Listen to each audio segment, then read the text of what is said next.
Three three three है number जी, third match है ये। 330 का लक्ष्य है और हम 3 फेर यहाँ पर। Hello and welcome to Cricbuzz live. मैं हूं गौरव कपूर, मेरे साथ वीरेंद्र सहवाग और Ajay Jadeja. Love triangle, this is a little love triangle बना दिया हमारा यहाँ पे। पर ट्रायंगल की अगर बात करें तो पॉइंटेड कॉर्नर क्या होते हैं ट्रायंगल पे, अगर 100 कहीं पे लग जाता तो फिर ये जो स्कोर है ये थोड़ा सा आगे जा सकता था। पर अच्छी पारियां जरूर खेली और अच्छी बात ये लगी, विकेटें गिरती रही पर पेस कभी कम नहीं हुई इनिंग्स की। इसलिए आप देख रहे हैं कि पूरे 50 ओवर भी नहीं हुए, अभी 10 गेंदें बाकी थी, फिर भी जो है 329 का स्कोर जो है वो इंडिया ने खड़ा करा है। और ऋषभ पंत की बहुत ही बेहतरीन बैटिंग, साथ में हार्दिक पांड्या ने भी अच्छे स्ट्राइक रेट पर स्कोर लगाया और शिखर धवन को भी मिला अर्धशतक। वीरू, आई थिंक ये देख के तो आप खुश होंगे। एटीट्यूड की हम बात करते हैं, सोच की जो हम बात करते हैं, आज सोच ऐसी लगी कि चाहे विकेटें गिरती रहें पर वो स्पीड हम कम नहीं करेंगे, क्योंकि ये सीख गए हैं शायद पिछले मैच से। लेकिन वो सोच सिर्फ दो ही बल्लेबाजों की थी, एक ऋषभ पंत और दूसरे हार्दिक पांड्या। तो जो बीच में आज ऋषभ पंत 4 नंबर पर बल्लेबाजी करने आए, लेकिन कहीं ना कहीं भारतीय बल्लेबाज ने थोड़ा निराश किया। जो कि शॉट सिलेक्शन थी ना वो खराब थी, जो शॉट खराब मारकर आउट हुए हैं। ऐसा नहीं है कि अच्छी गेंद पर गेंदबाजों ने आउट किया है। नो डाउट आपकी रन रेट बहुत बढ़िया चल रही थी, लेकिन उसको मेंटेन करने के लिए अगर नॉर्मल क्रिकेट भी खेलते, एक बैट्समैन अंत तक खेलता, तो ये जो अजय भाई ने प्रेडिक्ट किया था शायद उससे कहीं ऊपर रन बड़े आराम से बनते। आज 360 प्लस रन बनते और आपके पास चांस होता है सीरीज जीतने का। लेकिन पिछले मैच में जो रन बने थे उससे भी कम है। तो मुझे लगता है कहीं ना कहीं जो शॉट सिलेक्शन थी वो खराब रही भारतीय बल्लेबाजों की। किसी ने भी रिस्पॉन्सिबिलिटी नहीं ली कि मैं अंत तक रहूं और एक सम्मानजनक स्कोर तक पहुंचा सकूं। वैसे ये भी सम्मानजनक है, मतलब एक फाइटिंग टोटल तक। जैसे इंग्लैंड बल्लेबाजी कर रही है, लग नहीं रहा है कि ये फाइटिंग टोटल होने वाला है। या अजय भाई, एक बात तो है, एक मतलब शतक का जो, तो अगर हम इनिंग्स प्रोग्रेशन को देखें तो एक बात जो हम कर रहे थे पहले वाले शो में कि जो पहले 10 ओवर में उनमें जो रन रेट है थोड़ा अच्छा होना चाहिए, बहुत बढ़िया। आज तो परफेक्ट टू प्लान ब्लूप्रिंट इसके ऊपर अपनी इमारत बनाई है टाइप के पहले 10 ओवर दिए रोहित और शिखर ने। बिल्कुल, आज जो स्टार्ट मिला है वो इस पूरी श्रृंखला में नहीं, काफी टाइम से इतना अच्छा नहीं मिला। और इसीलिए जो वीरू कह रहे हैं ना, शायद जो डिसअपॉइंटमेंट है कि यहाँ पे पहुंचने के बाद फिर आप यहाँ खत्म कर गए। लेकिन ये एक तरीका है ना खेलने का, मतलब कान ऐसे पकड़े वो वाली बात है। पहुंचे आप वहीं पे हैं, और कि आपने शुरू में इस बार तेज रखा, और जो आखिरी की जो इमारत जो पिछले मैच में थी ना, पिछले 2 मैचों में वो 110, 120, 125 थे आखिरी 10 में। अगर वो भी इसके इमारत के साथ जुड़ जाए तो फिर आप देखिए ये इमारत कहां पहुंच जाती है। यहां से 46 रह गए, वो 46 में 80 रन और जोड़ दे तो कहां से कहां पहुंच जाती है। और वो पहुंचने का चांस तभी बनता है जो शुरू में आज एटीट्यूड दिखाया है। तो तरीका, मैं मानता हूं तरीका ठीक है।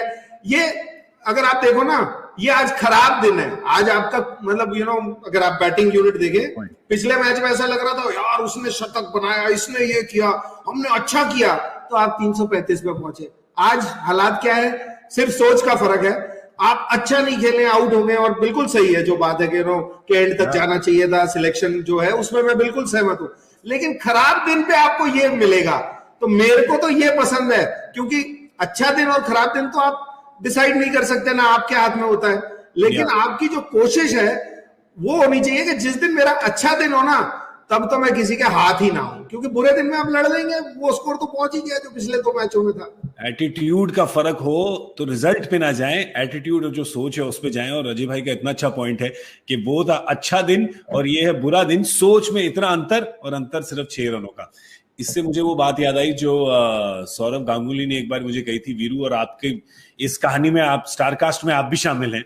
उन्होंने कहा कि मुझे एक ऐसी टीम चाहिए थी जो कहते किसी और का अच्छा दिन हो तो फिर तो हम हारेंगे, पर हमारा जो अच्छा दिन है तो हमें बिल्कुल टेटवा दबा देना चाहिए दूसरे का, कि जीत के ले जाएं। कहते मुझे ड्रॉ वाले प्लेयर नहीं चाहिए थे, मुझे जीत वाले प्लेयर चाहिए। बिल्कुल, और जीत वाले प्लेयर हैं इस टीम में, ऐसा नहीं है कि नहीं है। कि यही अगर ऋषभ पंत और हार्दिक पांड्या में से एक, दोनों में से एक भी खिलाड़ी अगर आखिरी के 5 ओवर खेलता या 4 ओवर खेलता तो गिवन थे कि 40 रन तो बनते। सो अभी जो 10 बॉलें बची थी, अगर उनपे वो 20 रन या 30 रन और ऐड होते, अगर वो रहते, तो शायद ये फिर 350, 360 रन का टोटल बनता और वहां पर लगता कि हाँ भाई अब इंडिया मजबूत स्थिति में है और यहाँ से मैच जीत सकती है। लेकिन अब ऐसा लग रहा है क्योंकि पिछली 2 मैचों में जो इंग्लैंड ने बैटिंग की है उसमें तो देखकर ऐसा लग रहा है कि ये 329 तो शायद उतना बड़ा स्कोर नहीं है, क्योंकि ये शायद अगर इंग्लैंड की बैटिंग चली तो आराम से चेज कर देगी, क्योंकि आज हमारे पास स्पिनर भी एक है, जबकि आज विकेट से थोड़ी सी स्पिन हुई, जरूर मदद भी मिली, तो इसलिए मैच विनर तो है, लेकिन वो मैच विनर अपने दिन पर ना खत्म करें। तो ऋषभ पंत एक मैच विनर है, लेकिन अपने दिन पर देखिए 70, 75, 78 ऐसे पे छोड़ के आ रहे हैं। अब की जब वो आउट हुए तो 16 ओवर बचे हुए थे, तो 16 ओवर, कई बार ऐसा भी होता है ऋषभ पंत जब 16 ओवर रहते हैं ना तब बल्लेबाजी करने हैं और अपना शतक बना के जाएंगे, फ्यूचर में ऐसा होगा।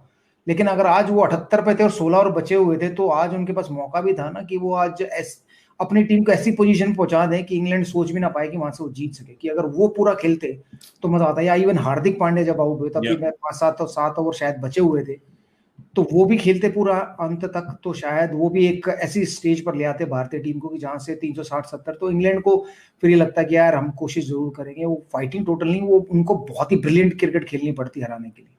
आपने ये बात आई थिंक पिछले मैच में भी बोली थी जब ऋषभ पंत के रन लगे थे, तो उस टाइम भी कहा था, पर आई टेल यू प्रॉब्लम क्या है, उनके नाम में प्रॉब्लम है कि उनको अपने नाम से पी गिराना पड़ेगा, तभी वो ऋषभ अंत तक खेलेंगे। ठीक है, वो अभी पंत है, उनको अंत बनना है, अंत तक खेलना है उनको। नहीं देखिए, अभी वो इंटरनेशनल क्रिकेट में नए हैं, अभी भी मैं कहूंगा 1-2 साल ही हुआ उन्हें खेलते हुए, वो सीखेंगे। क्योंकि जैसे जैसे वो सीखते जाएंगे वैसे उन्हें भी रियलाइज होगा कि मतलब सुनील गावस्कर जी मुझे कहते थे कि यार ये 100 मिस मत करो, तो मैं कहता था यार मतलब हर कोई सुनील गावस्कर थोड़ी ना बनेगा। 3600 आपने बनाया, 10,000 रन, हम तो वो सोच भी नहीं रहे थे कि हम लोग वो मतलब मैं 3600 तक पहुंचूंगा या 10,000 रन तक। बट जब मैं एंड में क्रिकेट छोड़ के गया तो मैं 2300 पे था, और तो मैं रियलाइज कर रहा था यार सुनील गावस्कर जी ने जो कहा था कि 100 मिस मत करो, जब आप अच्छा खेल रहे हो 70, 80, 90 पे आउट मत हो। तो अगर मैं वो काउंट करता हूँ तो 36 से क्या मैं भी 40 प्लस 100 पे होता, अगर मैं वो खराब शॉट मारकर आउट ना होता उन 70s 80s में। तो ऋषभ पंत आज तो ये रियलाइज नहीं करने वाले, क्योंकि आज गर्म खून है, आज बोलेंगे नहीं मैं तो ऐसे ही खेलता हूँ। 10 साल के बाद जब वो सोचेंगे ना यार वो मैच में 78 पे ऐसे मार के आउट होता, वो मैच में 75 पे आउट होता, वो मैच में मैंने 90 पे गलत शॉट मार दिया, 80 पे, तब उनको रियलाइज होगा कि हाँ यार वो अगर वो सब खेलते अपने अपने जो नॉर्मल क्रिकेट खेल के अगर मैं शतक बनाता तो एंड में वो भी 30-35 शतक करके जाते हैं, हो सकता अभी भी करके जाए। बट ये रिटायरमेंट के बाद या जब आप क्लोज पे होते हैं ना, जब आप क्रिकेट छोड़ने तब होता है ओ यार, और मैंने जो मिस कर दिया वो मैं अगर उस समय ध्यान लगाता तो मिस नहीं होते। तो ये सीखना पड़ेगा ऋषभ पंत को, क्योंकि एक समय उन्हें ये भूलना नहीं चाहिए, ना वो वनडे टीम के हिस्सा थे ना वो T20 टीम के हिस्सा थे। अब जब वो वापस आए, अच्छे दिन आए, हालांकि हमारी सरकार तो अच्छे दिन लेके नहीं, लेकिन हमारे इस क्रिकेट में अगर ऋषभ पंत के अच्छे दिन आए हैं ना, तो वो अच्छे दिन को तो कैपिटलाइज करें। बिल्कुल। और आप सरकार की बात करें, हमारे जो डायरेक्टर हैं कलोल सरकार, उन्होंने बड़ी बढ़िया बात करी थी कि इस मैच के बीच में बोला कि हमारी तो यही सरकार है ना, हमारी ये सरकार है। हम इसलिए हमें फ्रीडम है, हम कुछ भी बोल सकते हैं, क्योंकि जो हमारी जो वीरू जय की जो बसंती है ना वो सब संभाल लेती है।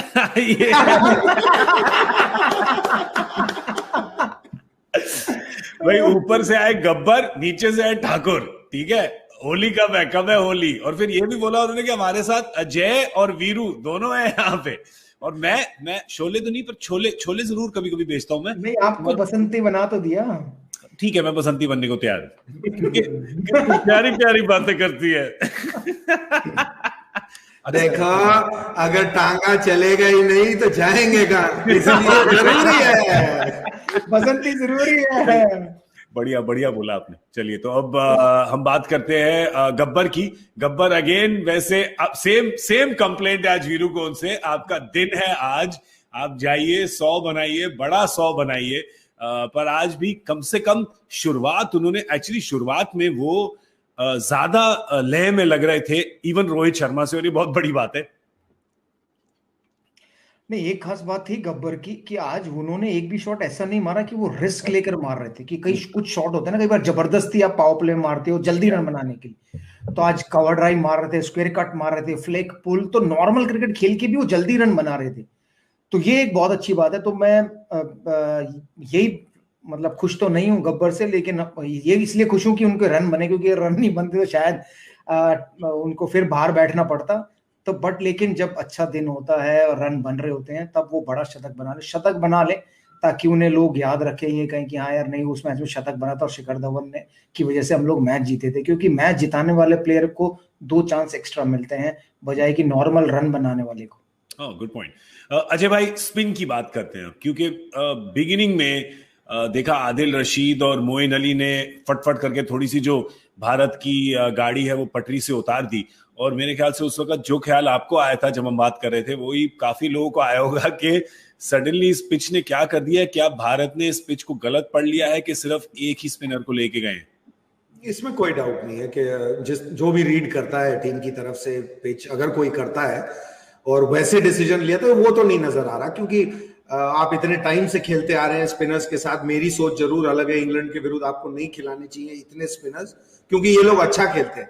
लेकिन अगर आपने पिच रीड नहीं करी है तो इसमें कोई डाउट नहीं है, क्योंकि आज जो पिच से मदद मिली है स्पिन को वो पिछले दोनों मैचों में नहीं देखने को मिली। और ग्रिप हो रही थी, नॉट के जो टेस्ट मैच वाली है वैसी है, लेकिन स्पिन में मदद थी। इन आंकड़ों में नहीं नजर आएंगे, क्योंकि इन आंकड़ों में जब स्पिनर गेंदबाजी कर रहे थे ना, वो जो मदद मिली और 3 विकेट मिली, उसके बाद पांड्या और ऋषभ पंत खेल गए, तो इन आंकड़ों में देख के तो ऐसा लग रहा है यार आदिल रशीद को यार 80 रन पड़े हैं 10 ओवर में, और ये क्या बातें कर रहे हैं कि ये स्पिन को मदद हो रही है। कंपैरेटिवली पिछले 2 मैचेस से स्पिन में मदद थी, लेकिन आज जो 2 लड़के खेल रहे थे ना स्पिनर्स को, वो कह रहे थे कि डाल तो भाई आगे स्पिन जहां से करानी है। वो सिर्फ हार्दिक पांड्या आए ही थे, आई थिंक चौथी, पांचवी, छठी बॉल थी, और 1 ओवर में 3 छक्के मारे मोइन अली को। फिर जब ऋषभ पंत खेल रहे थे वो आदिल रशीद को खेल रहे थे, तो वो दोनों बहुत अच्छा खेले। लेकिन मैं आपसे बिल्कुल सहमत हूं कि पिच रीड तो नहीं करी आपने बेहतर। आपने अगर प्योर स्पिनर भी अगर एक खिला रहे होते ना, तो इस स्पिन पे अगर वो डिसीजन भी ले रहे होते तो आप शायद वो लेते। वो पार्टनरशिप आपके सामने 70 बॉलों में 99 रन की पार्टनरशिप है, जो कि इन दोनों के साथ हमेशा होती है। लेकिन कब? जब आखिरी के 77 गेंदें बची। ये उन्होंने तब करके दिखाया है जब 3 विकेट लगातार गिर गई हैं, 3 नहीं 4 आउट हो गए, और आप अभी 22 में या 24वें ओवर में थे। इसलिए आप 335 में पहुंचे हैं, क्योंकि उस स्टेज पे ये दोनों ने जिस तरह से खेला। और मतलब एक तो मैं कहना चाहूंगा, एक विकेट जो थी, आई थिंक जो लियम लिविंगस्टन का मेरे ख्याल से जन्मदिन है शायद, हमें पता नहीं है, और राहुल मेरे ख्याल से उनके बड़े अच्छे दोस्त हैं कि उनको भेंट दे के चले गए, हैप्पी बर्थडे प्रेजेंट दे के गए। वीरू बिल्कुल, मैंने बहुत लोगों को ऐसे बर्थडे गिफ्ट दिए हैं तो राहुल ने भी दिए हैं। कभी कभी आप फुलटॉस मतलब विकेट टेकिंग बॉल बन जाती है, लेकिन ज्यादातर फुलटॉस गेंदों पे चौके छक्के लगते हैं। तो लेकिन आज खेल राहुल, क्योंकि उनको लगा कि बर्थडे है तो उन्हें गिफ्ट दे दिया जाए। बट मतलब वो एक सॉफ्ट डिसमिसल था खेल राहुल का। उसमें भी कहेंगे यही कि वो शॉट सिलेक्शन उनकी खराब थी, लेकिन फिर भी वो बच सकते हैं उसमें कि भाई यार सॉफ्ट डिसमिसल